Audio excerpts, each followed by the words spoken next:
Caleb here with the Guilty Verdict Outdoor YouTube channel. By the time you're watching this, my family will be on our 10-day vacation adventure in Atlantic Beach, North Carolina. But before we go, as promised, I wanted to do a full review of my saltwater tackle bag setup, plus cover a couple rod and reels, their setup, and how I fish them. Let's get into it. So for the past 3 years or so, I've been using this bag right here. The PLANO Guide Series 3700 extra large tackle bag. And it is very large for a tackle bag. It's the largest one I've ever owned. But for me, it holds absolutely everything that I need it to. It stores more than enough. It fits 3 small PLANO trays on the 2 sides and on the front, and it fits 7 large trays inside. And as you can see when we go through this, I have room to grow in this bag. I love it. This bag has held up in every condition that I've put it in. Saltwater is where this bag lives. I have never washed it. I've never rinsed it. I have taken it on the boat, gotten it wet, used it. Nothing has corroded, nothing has rusted, nothing has ripped, torn, anything. This bag has held up absolutely fantastic. I will put a link in the description below if you're interested in this bag. I did get it on Amazon, and every now and then they run a sale on it. But without further ado, let's get into reviewing this bag. So on both sides, there and there, we have carry handles. On top, we have a shoulder strap. I usually use that the most, to be honest with you. It's the most convenient thing. There are 2 accessory pouches up front. On one side, I have a set of pliers. I also keep a set of pliers in the boat. But on the other side, I have my large bait fillet knife, and that's where those 2 things live, down back in there. Up top is a really neat feature. They call it the drop zone. So what that means is there are a couple magnets up here, and fish hooks, scissors, anything metal that can be magnetized sticks to that right there. So when you're rocking on the boat, rainy day, stormy day, windy day, big wave day, anything that can be magnetized, you stick up here. Stainless hooks, pliers, anything, you stick it up top and it doesn't go anywhere. Super convenient, especially when you're by yourself or with one other person. You don't have many hands. Lay that down, forget about it. It's not going anywhere. I do love that feature. On the sides, we have other large pockets. Me personally, I keep a fillet knife sharpener in here. Also, I keep a giant bag of rubber bands. Why do I keep a giant bag of rubber bands? Well, for my hair, of course. I'm just kidding. We'll get into that in a minute, what I use the rubber bands for. But that's that side. On the other side, I keep 2 pairs of scissors. This one I use for bait, usually. And then, of course, my other pair here. Alright, so getting into the actual compartments of this puppy. On this side, the 2 sides for me are identical, and I label everything. Okay, so this is my inshore box. You can see it says inshore. Corks, line beads, more rubber bands, snell hooks. This is for my redfish setup, my trout setup, some flounder fishing as well. But this is my go-to box when I'm doing anything inshore. I fish live bait 98% of the time. I don't do a lot of plastics in saltwater. To me, for some reason, it's just not as fun. I don't like it as much. I like chasing the bait. I like finding the bait, catching the bait year round. That's part of the challenge. But for me, I just like good old-fashioned cork live bait fishing. When you catch a solid red, when you catch a solid trout, and your cork just takes off underwater, to me, that is the best feeling. That is the most fun to have. I also have some tiny little egg sinkers down in here.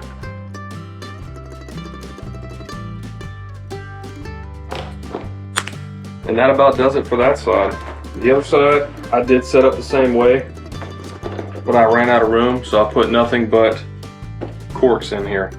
All the spare corks, got some good old-fashioned Cajun Thunders that I don't use that much. And then the old school slide corks. Now, the bag of rubber bands, the giant bag of rubber bands, what was that used for? Well, I'll explain to you. So these corks here, pop them open. So you can rig them 2 ways. They've got a slit on the side. You can slide this rod out, put your line in, slide the rod back in, and you can lock the cork into place that way. With the rubber bands, what that allows us to do is rig our line through the top hole right there. The rubber band, we cut that in half and we tie that rubber band on the line, And that now allows us to have a quick adjustable height on our cork. So the line goes through the cork. At the top, we tie a piece of rubber band to our line, and when the cork hits the water, everything under it sinks. The cork floats up, hits that rubber band, and stops. The nice thing is it's very quickly adjustable. Set it at any height, tie a piece of rubber band, slide it up and down, and that is how we make our cork setups adjustable. If you're fishing all day, you might be fishing at 2.5 feet at low tide. Come high tide, you might be fishing at 6 feet. So it's super critical to be able to change the height that your bait is suspended at. And the rubber bands are the easiest setup that I've found to do that. So that massive bag of rubber bands, you can tell in the past that we have run out before, and I wanted to ensure that we never did that again. So I have a giant bag of rubber bands in my tackle bag. So the next small one up front, my swivels and my terminal tackle. This is probably the box that I use the most, but everything I keep in here is exactly what it says, terminal tackle. Everything from massive number 7 snap swivels, my most frequently used number 4 snap swivels. I've got some line crimps in here, 100-pound test line crimps, and then on the other side I've got barrel swivels, giant barrel swivels, 7/0 all the way down to number 2s. And then of course some more line beads up here. In my opinion, you can't have enough line beads. I use those along with the terminal tackle. I set them up next to the knot on my line. And anytime I have a heavy weight bumping the knot in my line, that's where I like to put a bead to act as a stopper, help cushion that knot just a little bit. Now getting into the meat of this bag. 7 large boxes.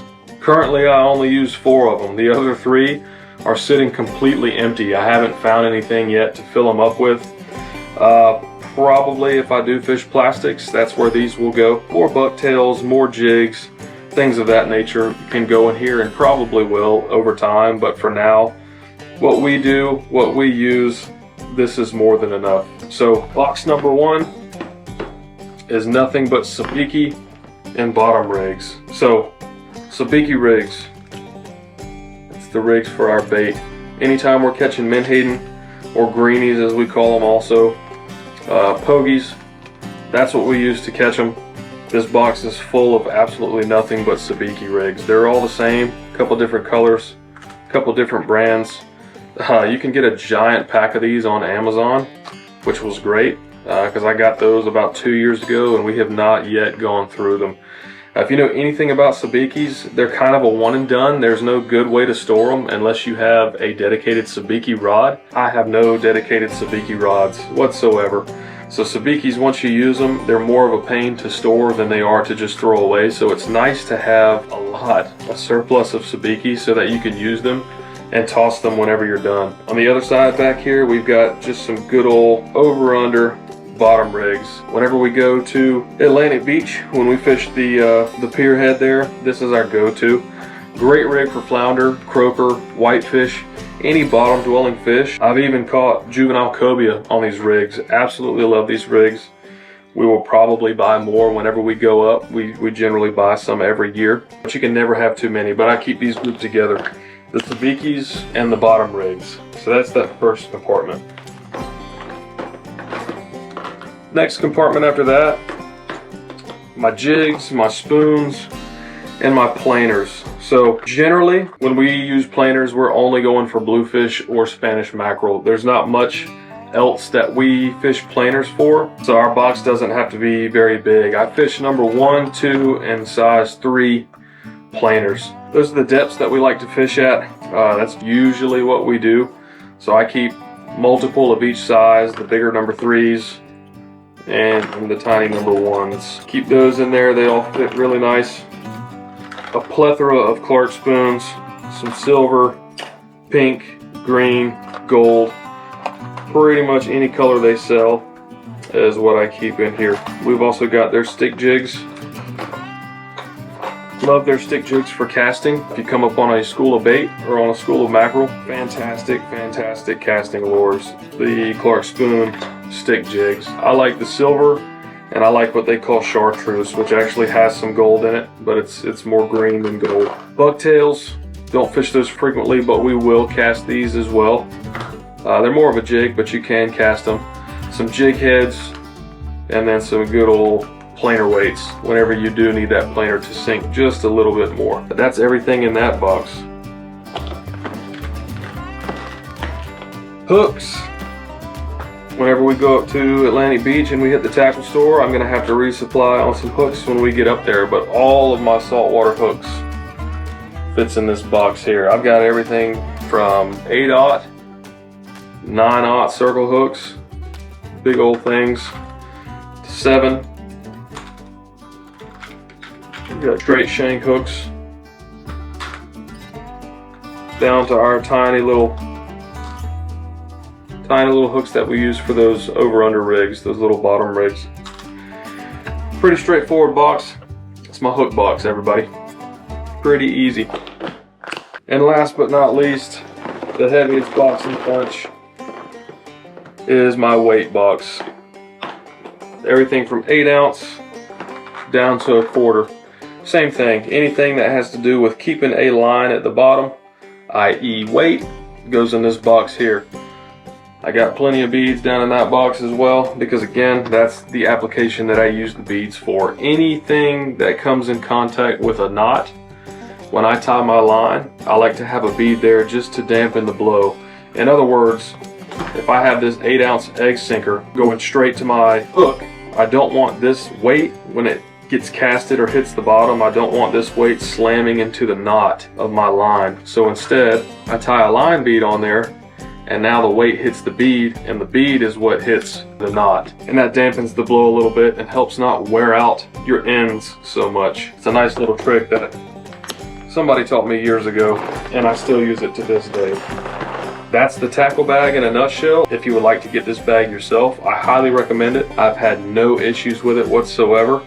This thing has done its job several times over, and if I had to buy another one again, I would just get a brand new PLANO Guide Series XL 3700 tackle bag. Now, everything that I don't keep in that tackle bag, I like to keep in a dry box. Number one, it helps everything not rust so quickly and easily, but number two, just the convenience of being able to pull one single box out and have everything in it that I need, versus scrambling around, digging through compartments on the boat, things like that. So in this particular dry box, I like to keep my pre-rigged spoon leaders, right? So trolling spoon with the swivel on there. This box is full of nothing but Clark Spoon trolling spoons. So all we have to do when we go out is clip our swivel onto our planer, unspool it from the wheel, and then we're fishing. This particular box, the brand is RUNCL, I think is how you pronounce it. It's been a great box. It's a dry box. I haven't had any issues with anything leaking, but I also keep this box in a compartment on the boat. So I will put a link to this box in the video description as well if you would like to get one. This is their extra large size. It does come with several dividers. I don't use any just because I keep leader wheels in here and they won't fit with the dividers, but I'll link it if you'd like to get one below. It's been great for me. So to cover some rod and reels, I'll start from the smallest to the largest. We take a pair of good old-fashioned Zebcos. Why? Because they're extremely cheap. If you break them, who cares? We take a pair of these and we use these for our bait rods. So whenever we fish those sabikis, pinfish, anything like that, anything that's not heavy tackle involved, we use the good old-fashioned Zebco. It also makes it a lot more fun to catch bait fish on something extremely light tackle like this. So we take a pair of them. Next up, the good old Pin Fierce. Next up, the good old Pin Fierce. So I fish mostly pin. Why? Because, well, I'm not independently wealthy and they are extremely affordable. Not only are they affordable, but they're very reliable as well. This is a 4000 series reel with the Pin Fierce rod combo. I love these for our inshore fishing whenever I want more of a fight on these fish, because it is a light action rod. It's not stiff at all. These flex a good amount fighting those strong inshore fish. It really is fun, but these have been a great setup, and we'll bottom fish these as well. That juvenile cobia that I was talking about catching on a bottom rig was actually landed on this Penn Fierce. So they're extremely durable, extremely reliable rods and reels. I can't say enough about them. I fish them because they're affordable and they're reliable. Next on the list are the Penn Battles. So this is the Penn Battle 2. I've had these for probably 5 or 6 years, and this is the Penn Battle combo, so it's the Battle 2 graphite rod as well. This rod is a little bit heavier action, and this reel is a 5000 series, so this reel can handle a little bit more. Out of the entire Penn lineup, the Penn Battle is probably my favorite rod and reel. The reel is ultra smooth. You can fight a large variety of fish with these reels. I have never had any issues with them. And honestly, they're a very good looking reel. The black and the gold is a solid combo, and I love these. So Penn Battle 5000 series reel, the Penn Battle rod, love them. Absolutely love them. Next up, you guessed it, another Penn, the Penn Rival. This is the 20 LW or 20 series level wind rod and reel combo. This is what we mainly troll with. They're super easy to use. I don't like trolling with spinning reels because they're just, I don't like a bottom-eyed rod. So in other words, this is a top-eyed rod. You can see that the reel and the eyes sit on the same side of the rod. So whenever you're trolling, there's a lot of tension on these rods, and the eyes help keep that line up and keep the line tight where you can easily see the bite on these planers. So I don't like fishing a spinning rod because you have a bottom-eyed rod when you're using the spinning reels. So the 20 series is more than enough reel. We also fish these near shore on the artificial reefs. They're more than stout enough to handle anything that we catch. But I love these. These are my main trolling rods. The Penn Rivals, again, super affordable, super reliable rod. You can't go wrong with them at all. I run 80-pound braid on these to, if we're fishing on the bottom, to 100-pound leader.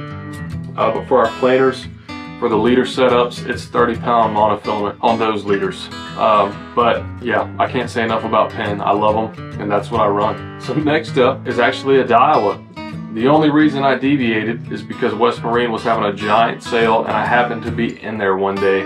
So I bought a pair of these. These are the Daiwa Big Game. This is a BG 6500, so a Big Game 6500 reel, and the good old BG 701H rod.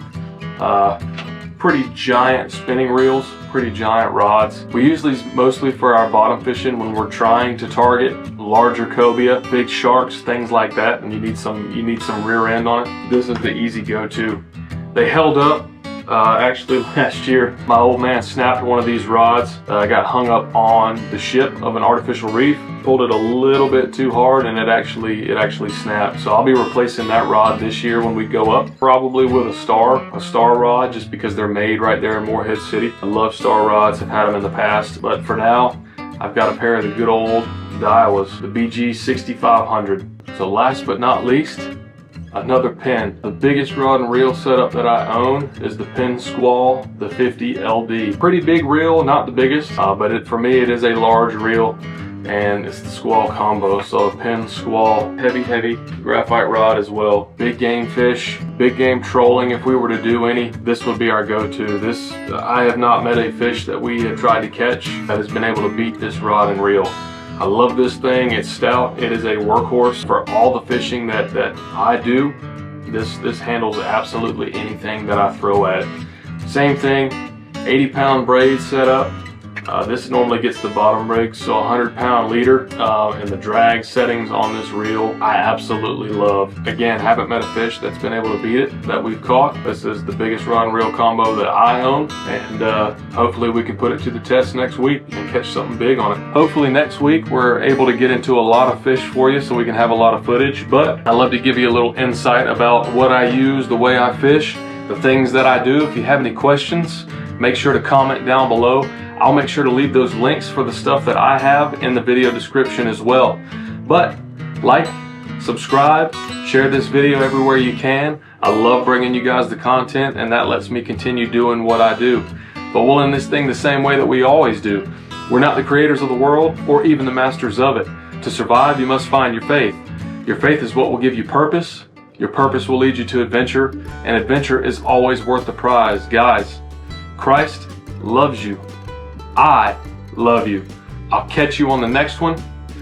Peace.